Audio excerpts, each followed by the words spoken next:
అవన్నీ నేను చీప్గా నేను మాట్లాడను. అంటే బాధ్యత లేకుండా వెళ్ళడం ఏదైతే మీరు ఒకసారి చూస్తే కోడ్ ఆఫ్ కాండక్ట్ ఉంది.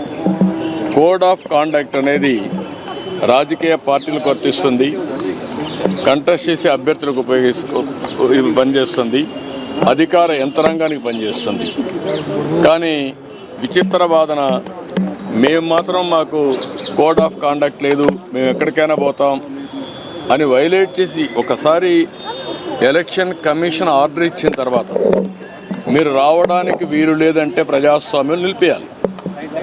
దట్టు ఎలక్షన్ కమిషన్ ఇచ్చిన తర్వాత మీరు ఊరు పోవడానికి, ఎలక్షన్ కమిషన్ కంటే మీరు గొప్పవాళ్ళు కాదు కదా. మీ రాజకీయ పార్టీ కానీ ఏ రాజకీయ పార్టీ కానీ ఈరోజు నడుస్తున్నాయంటే ఎన్నికల కమిషన్ గైడ్ లైన్స్ ప్రకారం మనం నడుస్తున్నాం. ప్రజాస్వామ్యంలో అటానమస్ బాడీ ఎన్నికల కమిషన్. ఈరోజు ఎమ్మెల్సీ ఎలక్షన్ జరుగుతున్నాయి. అలాంటి ఎమ్మెల్సీ ఎలక్షన్ జరిగేటప్పుడు కోడ్ ఆఫ్ కాండక్ట్ ఉంది, మీరు రావడానికి వీలు లేదు అని స్పష్టంగా చెప్పిన తర్వాత దాన్ని వైలేట్ చేసి వెళ్ళడం